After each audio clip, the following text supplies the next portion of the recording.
Hi everyone, welcome back to my channel. In the past, I've done this video where I recommended queer books, I think specifically Sapphic romances, that are similar to some very well-known and little-known romantic movies. And this time I'm going to do a similar thing, except you're going to get queer romances, not just Sapphic romances. Without further ado, let's just get on. The first movie that I actually really like is Serendipity with John Cusack and Kate Beckinsale. I'm a big fan of Kate Beckinsale visually.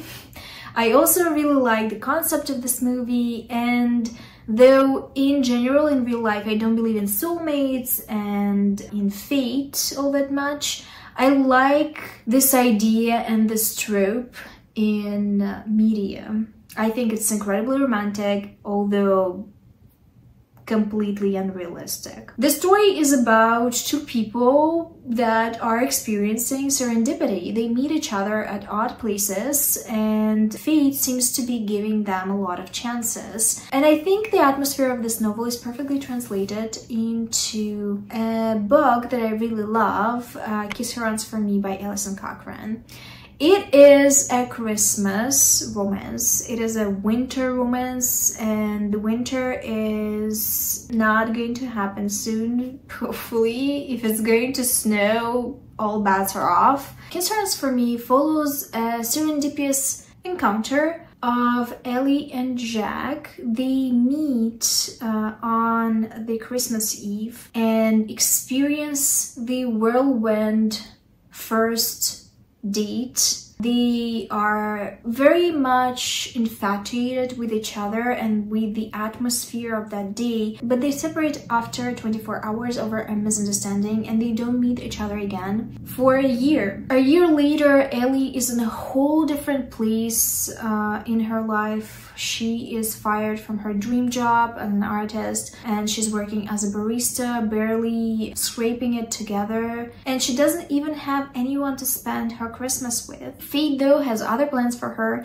and she becomes a part of a very messy agreement, fake fiance relationship with a guy named Andrew. Andrew needs someone to pretend to be his fiance to inherit a large sum of money and to show to his parents, and Ellie needs the money plus a company for Christmas. So she agrees to accompany him and they meet his parents and his sister, Jack. Yes, that Jack that Ellie met a year ago and spent incredible magical 24 hours with. So they're now trapped in a very uncomfortable situation because Ellie is pretending to be Andrew's fiance and she cannot come out with the truth, and Jack and Ellie have some unresolved issues because they're both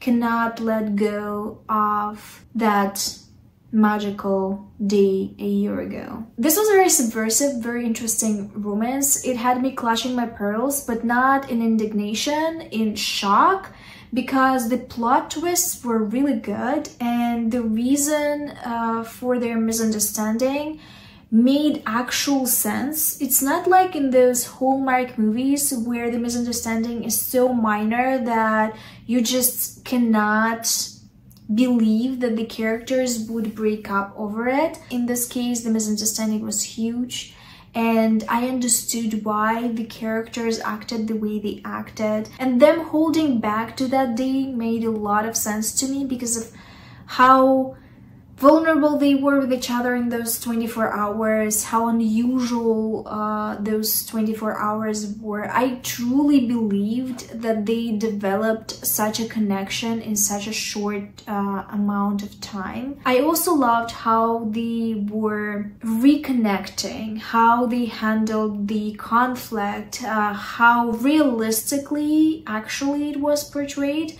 I really enjoy Alison Cochrane's work in general. She knows how to write vulnerability very well between characters, and I think she develops romantic and sexual relationships in a way that appealed to me personally. A lot of the story is about fate and timing and serendipity, and these characters meet in very unusual circumstances, and they also constantly orbiting each other. That's why I want to recommend it specifically if you enjoy Serendipity the movie, because while the plot is not the same, it really is the same concept. The next movie, also very much beloved by yours truly, is 𝕊𝕆𝕀𝕀𝕇. It is a classic. If you have not seen 𝕊𝕆𝕀𝕀, what are you doing with your life? The 90s, 2000 romantic comedies and romantic movies in general were it. Girlies, they were everything.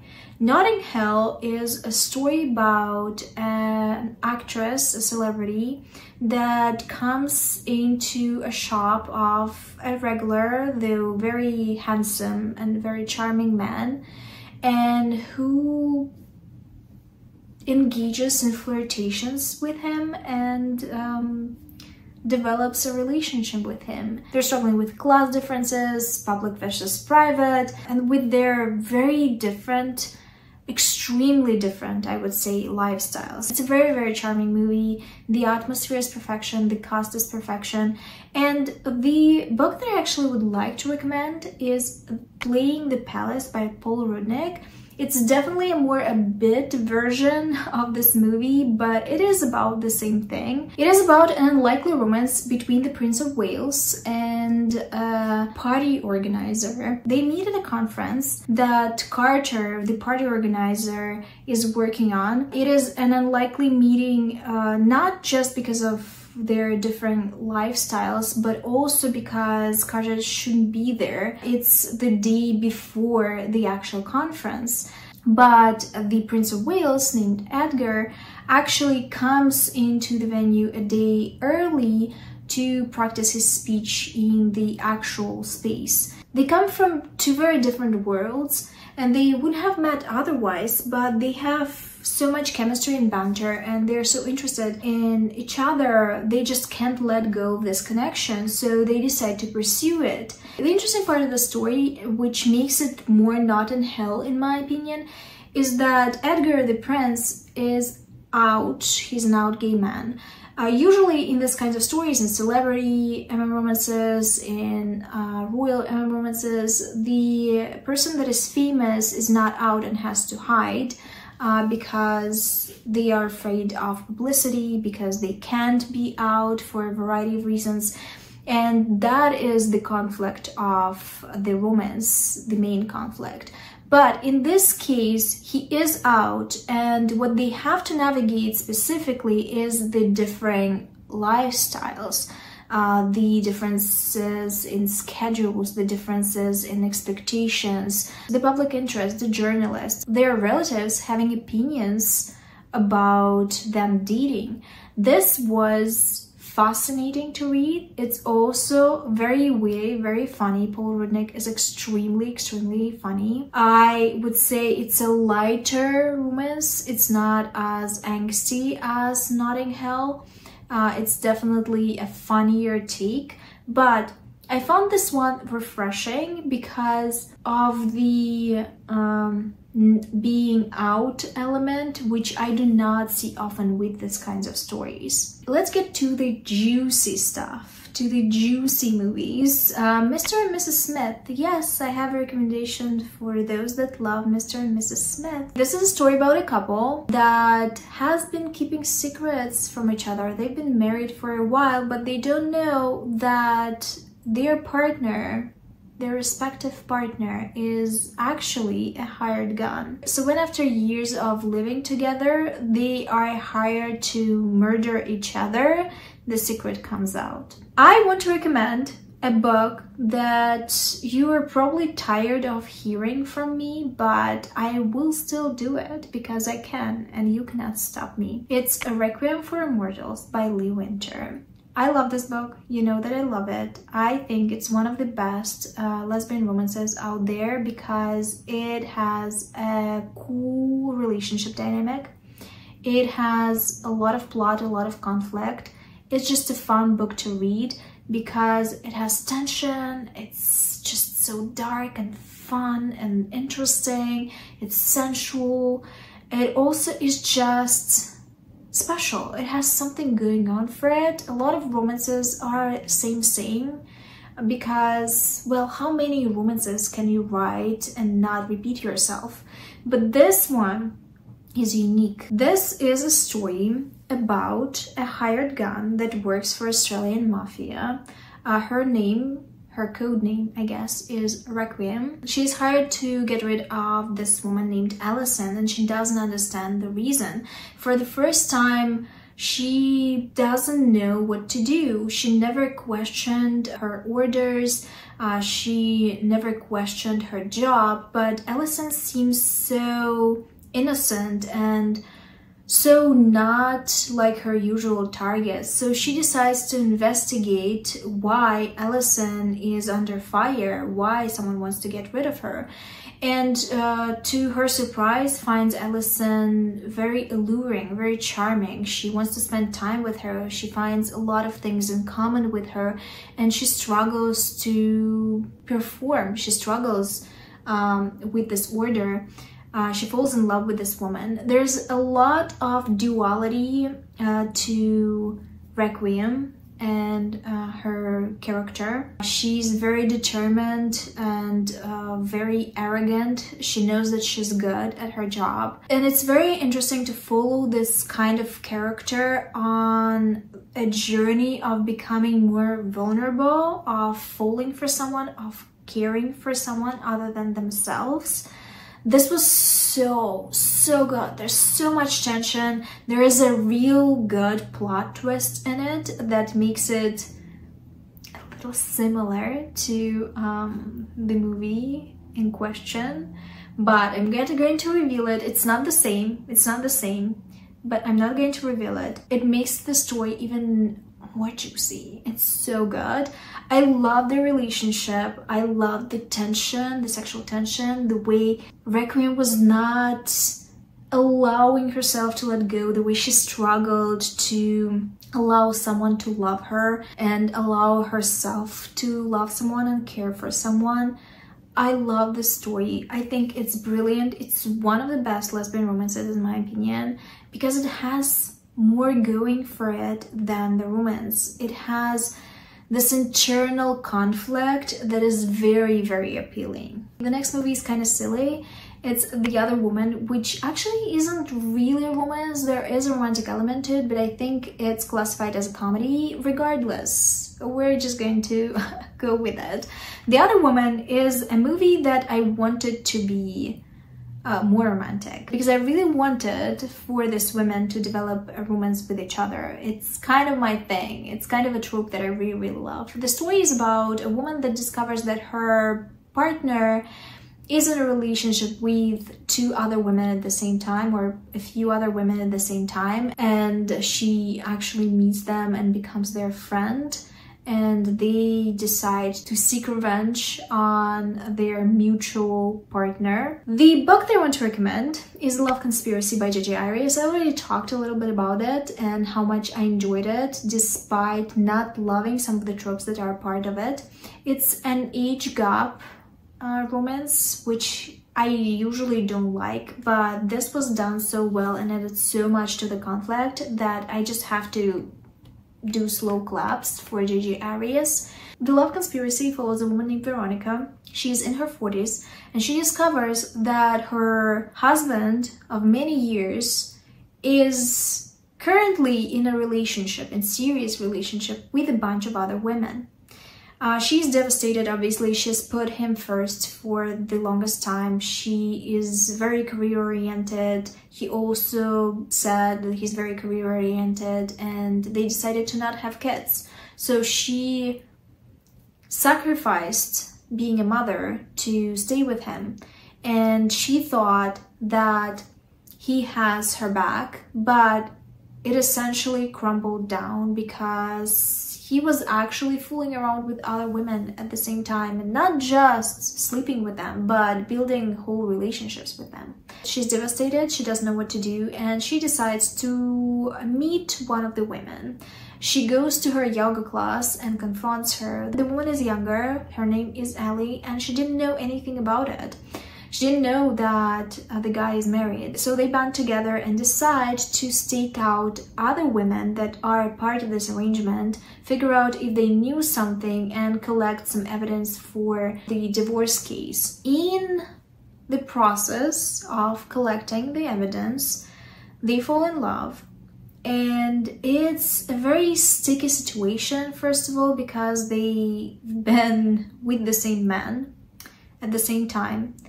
Veronica also never explored with women. She was never attracted to women before. Perhaps she was, but never had the chance because she's been with her sweetheart for a long while. So they're not sure that they're going to work together. This has a lot of conflict. This has a lot of opportunity for conflict in general, and this has a lot of opportunity for tension, which I really, really loved. I think it was so incredibly well done. It was entertaining to read because it had things going. It had plot. It wasn't just a simple romance.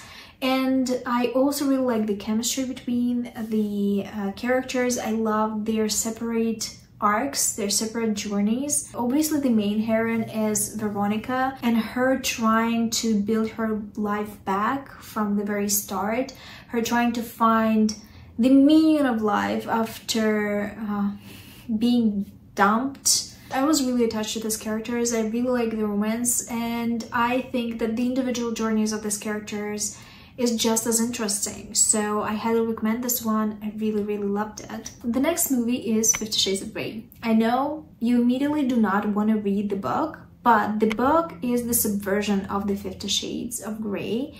And it actually is good. It actually is incredible.